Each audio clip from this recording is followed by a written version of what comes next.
जय जय श्री राम। एक समय की बात है, माता सत्यवती के यहाँ वंश निर्वंश हो गया था, कुछ नहीं था, ठीक है।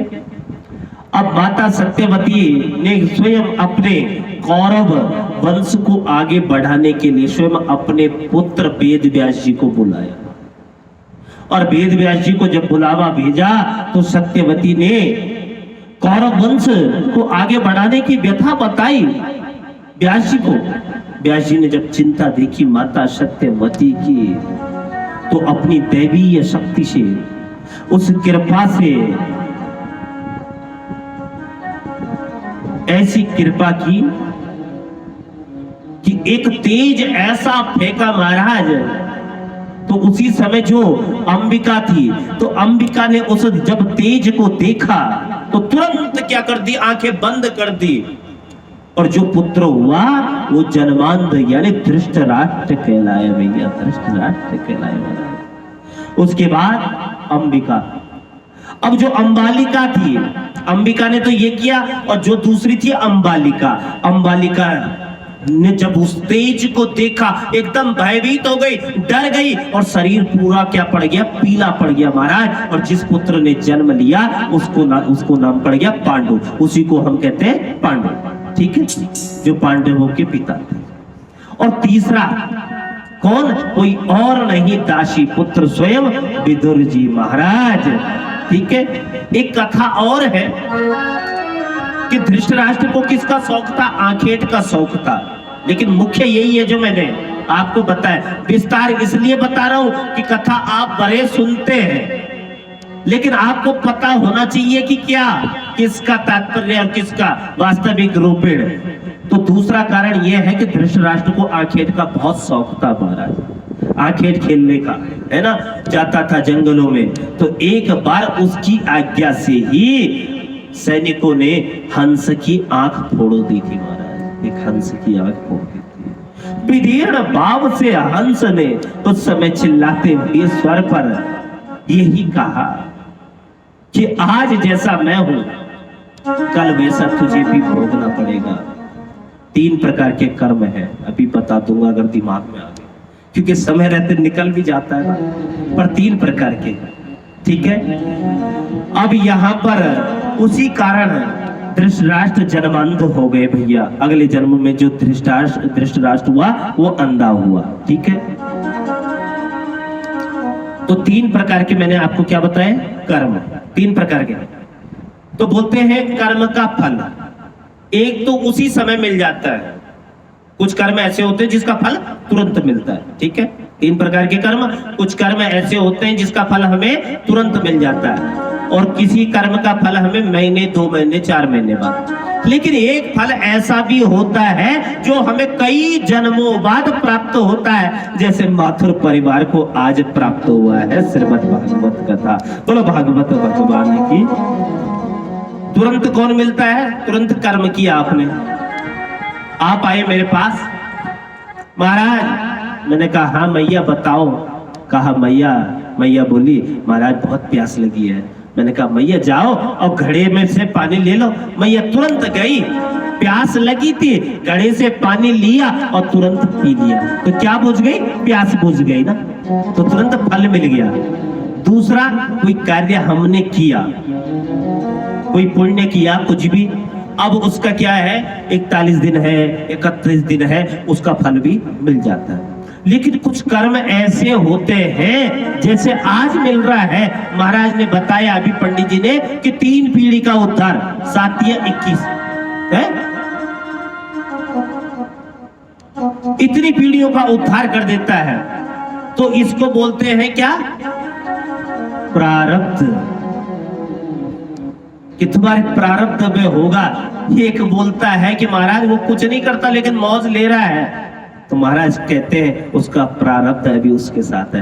रावण का प्रारब्ध जब तक रावण के साथ था तब तक उसका बाल भी पाका नहीं हो सका, लेकिन रावण का प्रारब्ध ही जब खत्म हो गया तो तुरंत विभीषण ने कहा महाराज देर मत करो, और तुरंत इसकी नाभि पर अमृत कुंड है उस पर बाण मार दो। बोलो वृंदावन बिहारी लाल की।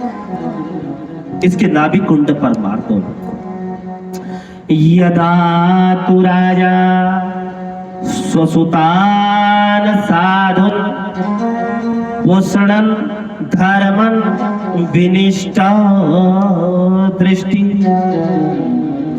यदा तु राजा स्वसुतान साधुन पोषणन धर्मो विनिष्ट।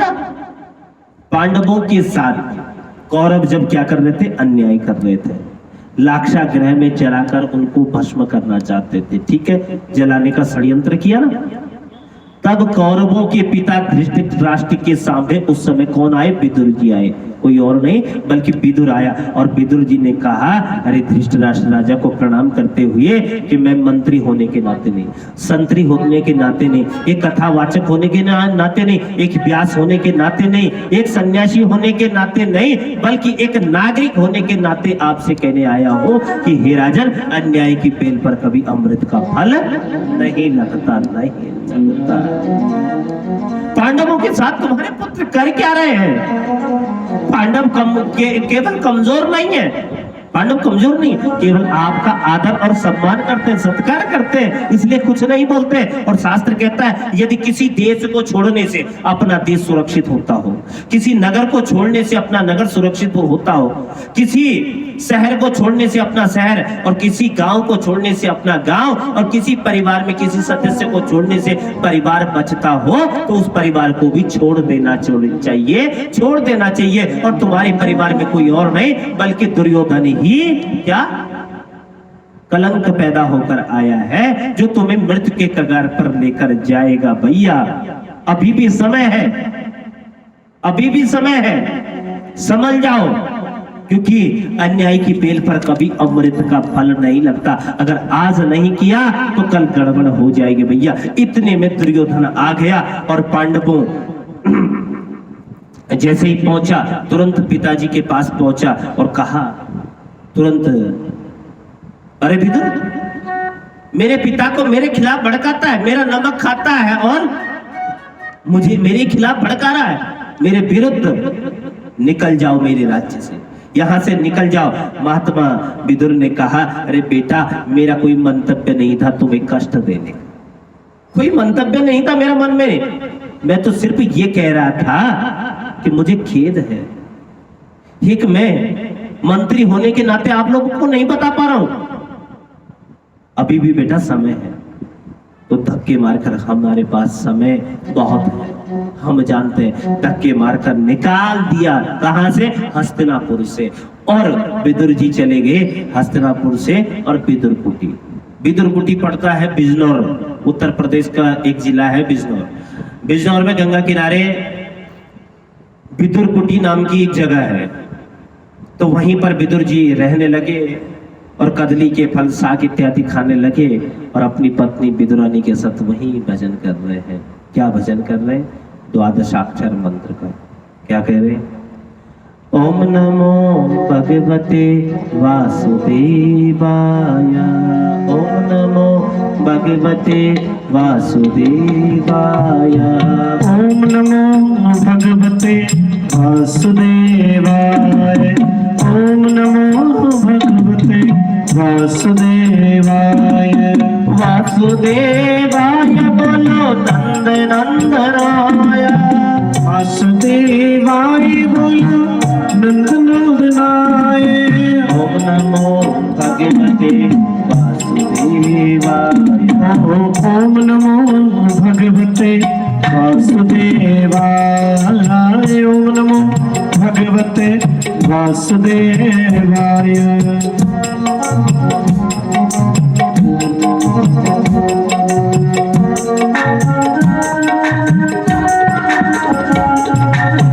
वासुदेवाय नंद नंदनाय, वासुदेवाय नंद नंदनाय।